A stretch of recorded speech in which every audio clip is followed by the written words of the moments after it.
أهلا وسهلا فيكم مرة تانية في قناتكم قناة تطوير الذات. نحن في سنة 2020 مرق منها كم من يوم، يبقى من 365 فرصة راح منا فرصتين لتطوير الذات. خلينا نستغل ال 363 يوم إنا نطور ونعلم ذاتنا بنفسنا، وما نحتاج إنه نلتحق بأي كورسات وأي دورات تانية طالما التعليم أونلاين متوفر مجانا. صار الكمبيوتر هو الأساسي عنا. اليوم راح نتعلم طريقة عمل فاتورة، لأنه أتوقع أنه بالسنين الجاي أو إذا ما كانتش أصلا صاير هذا الشيء، أنه طريق أنه الواحد يكتب الفاتورة يدويا، أتوقع إنها راح تختفي أو على وشك الاختفاء، وإنه الكل راح يلجأ إنه يكتب الفاتورة على الكمبيوتر. في مؤسسات صغيرة ما عندها إمكانية أو إنه ما بدها إنها تنزل برنامج محاسبي إنه يعمل الفاتورة، فبتطلب من الموظف إنه يكون في عنده خبرة في برنامج الأكسل، على أساس إنه يعمل الفاتورة على برنامج الأكسل ويطبعها. اليوم راح نحكي عن طريقة عمل الفاتورة بطريقة حلوة ومرتبة للزبون عن طريق برنامج الأكسل، وبدنا كمان نشوف كيف المخرجات اللي بدها تكون عن طريق الطباعة. إذا اليوم راح يكون الدرس على جزئين. أول إشي بدي أسوي الفاتورة، وبعدين بدي أروح أشوف كيف بدي أطبعها. أنا جبت لكم جدول فاضي تماما ما فيه ولا أي إشي، ومنه راح نبلش إنه نساوي فاتورة للزبون، مش كتابة يدويا. الفاتورة راح تكون عن طريق برنامج الأكسل.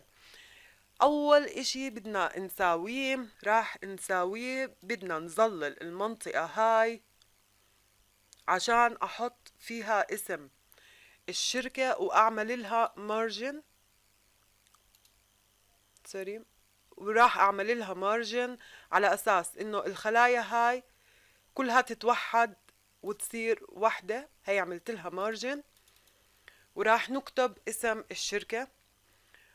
أنا راح أضلني على نفس اسم الشركة المتعودة عليها لأنه بتفائل فيه، شركة الوفاء والاتفاق. إن شاء الله يا رب كل أيامنا تكون وفاء واتفاق. التنسيقات راح نساويها بعدين. هون راح يكون التاريخ،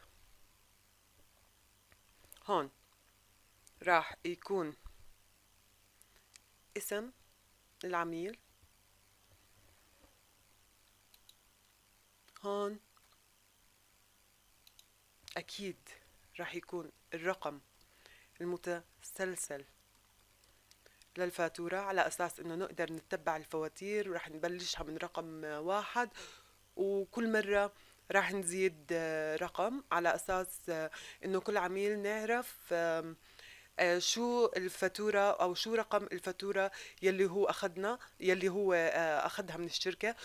وهلأ اسم العميل راح يكون هون، منظلل المنطقة ومنعمل ميرج. وهنا راح نعمل ميرج، وهنا نفس القصة راح نعمل ميرج. وبسيف الشغل، لأنه لما بنسيف الشغل أول بأول إذا صار في مشكلة بالكمبيوتر أو راحت البيانات، إنه مش مضطرة أرجع أعيد الشغل من أول وجديد، لا بروح للنقطة اللي أنا كنت مسيفتها. فالأفضل إنه كل دقيقة أو كل دقيقتين إنه الواحد يسيف الشغل، أو إذا كان مفعل نقطة التسييف التلقائي إنه يعمل حفظ للملفات تلقائيا. هاي النقطة راح أحط لكم إياها بفيديو تاني، كيف إنك تعطيه أمر إنه يسيف الفيديو أول بأول. هلأ نيجي للجدول يلي راح نساويه.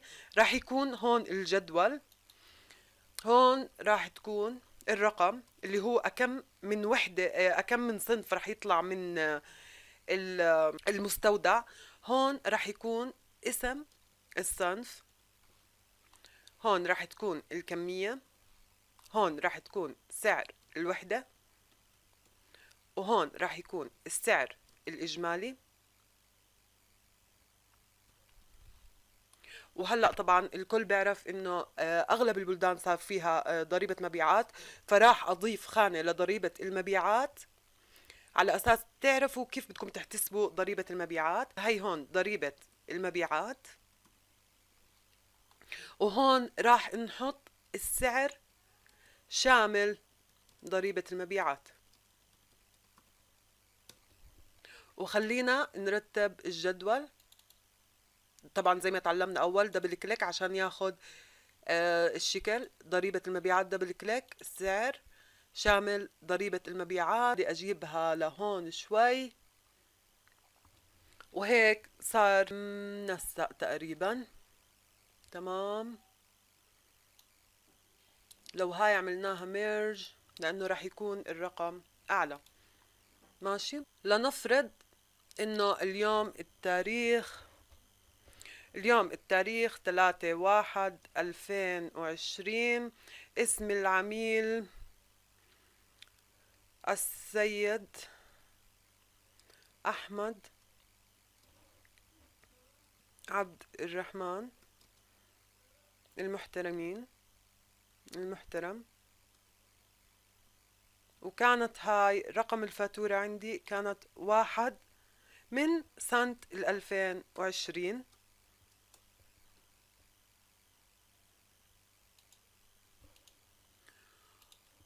لنفرض انه اشترى اليوم ماوس للكيبورد. الكمية شراء 1. سعر الوحدة لنفرض انه اشترى ماوس الكمية 1 وسعر الوحدة 3 دنانير و55 فلس. السعر الإجمالي زي ما تعلمنا بنحط يساوي، وبنضرب سعر الوحدة ضرب الكمية بعطينا السعر الإجمالي. ضريبة المبيعات بنضرب السعر الإجمالي ضرب مقدار الضريبة. لنفرض انه مقدار الضريبة كان 10% بالبلد يلي انتو فيها، بتحطوا ضرب و10 وعلامة بالمية بالكيبورد. إذا كان السعر 3 دنانير و55 قرش وضريبة المبيعات 0.355. هلأ بدنا السعر شامل الضريبة اللي هو السعر الإجمالي مع ضريبة المبيعات، ومنحط انتر. هلأ تنين اشترى كيبورد.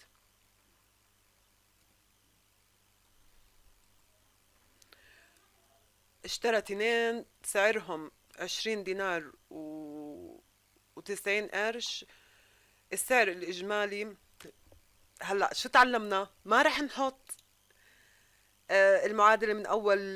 بما إنه نحن حطينا الفورميلا هون، ما في داعي إنه نرجع نعمل عملية الضرب. بننزل هذا لهيك، ومننزله لآخر إشي، ومننزله كمان لآخر إشي. تمام. لنفرض إنه الشغلة الثالثة يلي شراها سكرين سيرفر اللي هي شاشة حماية. اشترى وحدة حقها 10 دنانير. وشوف كيف قاعد عم بيطلع لي تلقائيا شو اللي صار. الشغلة الرابعة بدنا نحكي انه اشترى مايكروفون. اشترى 5. سعر الواحد 3 دنانير. وهيته هيك طلع تلقائي، ما في داعي ولا اضيف ولا اعمل ولا اي اشي. بعدين بنيجي لخانة المجموع على اساس انه نعرف شو المجموع للي كان للكميات. وما راح نرجع نساوي مجموع لكله، لا بنيجي للعلامة السوداء يلي هون ومنمدها، فهيك بيعطينا كل كولوم شو كان مجموعه. وبنقدر نفصلها بالطريقة هاي. تمام. وهلأ بنحط هون السعر الإجمالي اللي هو ملخص الفاتورة وضريبة المبيعات والسعر مع ضريبة المبيعات. السعر الإجمالي equal اللي هو هاد. ضريبة المبيعات equal تحت كولوم ضريبة المبيعات والسعر مع ضريبة المبيعات بنقدر نعمله ايكوال هاد، او بتقدروا تعملوا ايكوال هاد زائد هاد، ورح يطلع نفس النتيجة اللي هو هاد نفس هاد. فشفتوا كيف بطريقة سهلة أنا دخلت البيانات، أنا ما اضطريت أضلني كل وحدة بوحدتها أعمل لها كتابة أو إنه أكتب المعادلة. لا، بروح بسحب المعادلة وهي لحاله، وهو لحاله الشغل بكمل أول بأول. واللي ما حضر أول إشي، أول فيديو عملته لطريقة عمل جدول بطريقة احترافية، راح أترك لكم الرابط تحت الفيديوهات على اساس انكم تشوفوه وتتابعوه وتشوفوا كيف طريقة تنسيق الجدول. مع انه انا هلا راح انسق لكم اياه لانه هذا موضوع جديد انا بعتبره، وانه طريقة عمل فاتورة موضوع كتير مهم للاشخاص اللي بدهم يشتغلوا كمدخلين بيانات لمؤسسات فردية صغيرة. فهلأ بدنا نوصل لشغلة انه بدي انسق الجدول. تمام. بولد.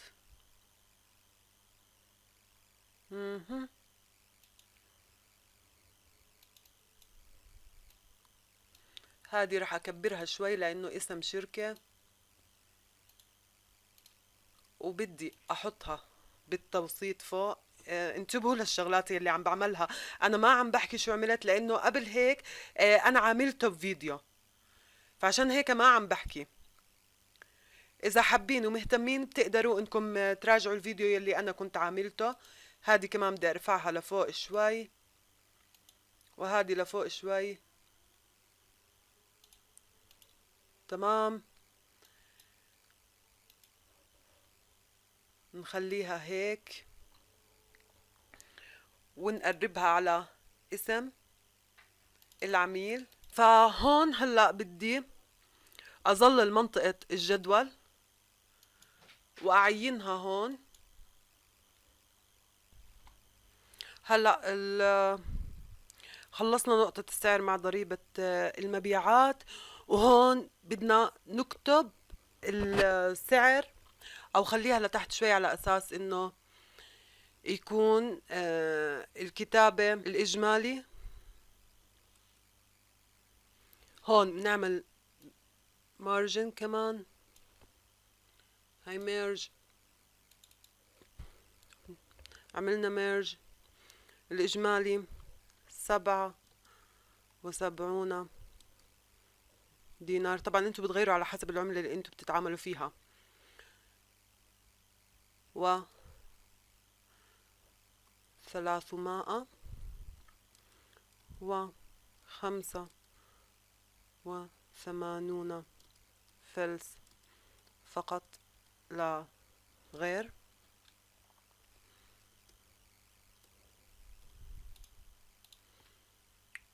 ومنحطها لفوق شوي وهي اوريدي موسطة. راح انسق الجدول من هون. هذا الحكي كمان حكيته بالفيديو الاول.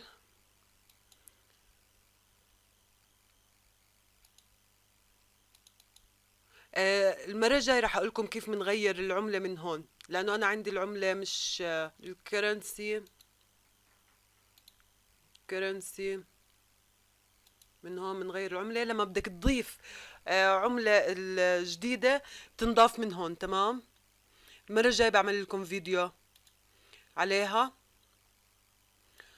هون للأعشار بالعادة بنخليها 0.3 أعشار، انها تكون 3. تمام.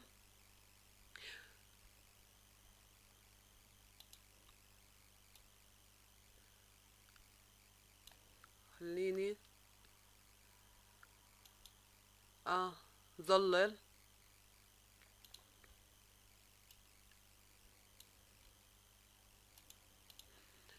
هذا بما انه مش معبى بنشطبه ديليت.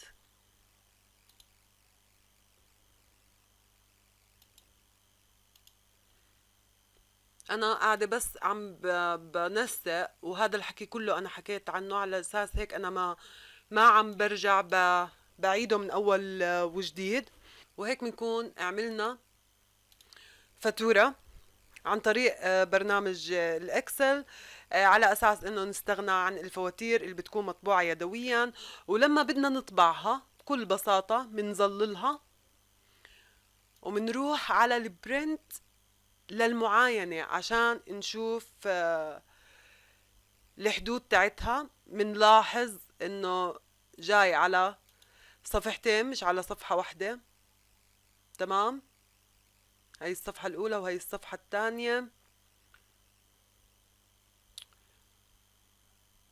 منروح هون منعمل اللاندسكيب، الاورينتيشن لاندسكيب، ومنعطيها اوكي.